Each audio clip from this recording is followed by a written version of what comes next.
বন্ধুরা কেমন আছেন সবাই? আশা করি সবাই ভালো আছেন। তো বন্ধুরা, জিপিএফ এর নিউ রুলস নিয়ে চলে এসেছে।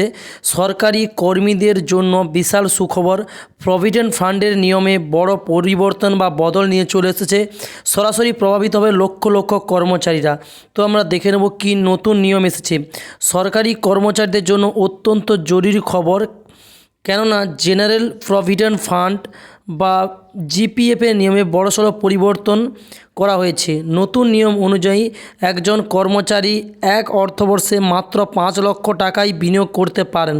এখানে আরও বলা আছে জিপিএফ পিপিএফের মতোই, তফাৎ শুধু এটুকু, কেননা এই প্রকল্পে কেবলমাত্র সরকারি কর্মীরাই বিনিয়োগ করতে পারেন। তো জেনারেল প্রভিডেন্ট ফান্ড 1960-এর নিয়ম অনুযায়ী এই ফান্ডের টাকা বিনিয়োগ করার কোনো ঊর্ধ্বসীমা নির্ধারিত করা ছিল না। সেই নিয়ম অনুযায়ী সরকারি কর্মীরা তাদের বেতনের 1% সঞ্চয় করতে পারেন জিপিএফে। তো এখানে আরও বলেছে, কিন্তু 15 জুন 2022 একটি বিবৃতি জারি করে বলা হয়েছে যে জিপিএফের বিনিয়োগ সংক্রান্ত বিষয়ে নিয়ম পরিবর্তন করা হয়েছে, যার অনুযায়ী বলা যায় এবার থেকে একটি অর্থবর্ষে কোনো কর্মী 5 লক্ষ টাকা পর্যন্ত বিনিয়োগ করতে পারেন।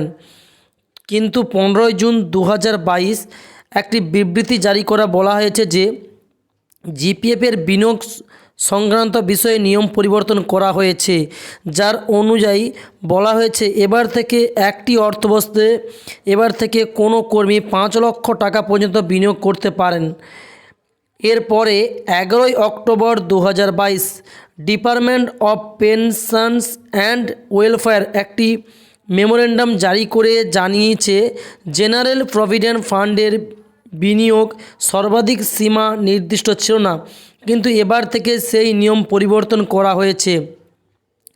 জিপিএফে সঞ্চিত টাকা অবসরের পরে দেওয়া হয়ে থাকে। এই প্রকল্পে সরকারের পক্ষ থেকে কোনো টাকা জমা দেওয়া হয় না। এখানেই শেষ নয়, প্রতি 3 মাস ছাড়া অর্থমন্ত্রক জিপিএফ সুদের পরিবর্তন করে। বর্তমানে জিপিএফের সুদ এবং পিপিএফের সুদ একই রকম, অর্থাৎ সমান। Department of economic affair October 2022 থেকে ডিসেম্বর 2022 পর্যন্ত সুদের হারে কোনো পরিবর্তন করেননি। বর্তমানে সুদের হার 7.1%। ওকে, বর্তমানে জিপিএফের সুদ পিপিএফের সমান, ডিপার্টমেন্ট অফ ইকোনমিক রিপোর্ট বলছে। তো আরও সিম্পলভাবে খবর জানার জন্য অবশ্যই চ্যানেলটির সঙ্গে সাথে থাকুন, চ্যানেলটিকে সাবস্ক্রাইব করে পাশে থাকুন। তো thanks for watching my video.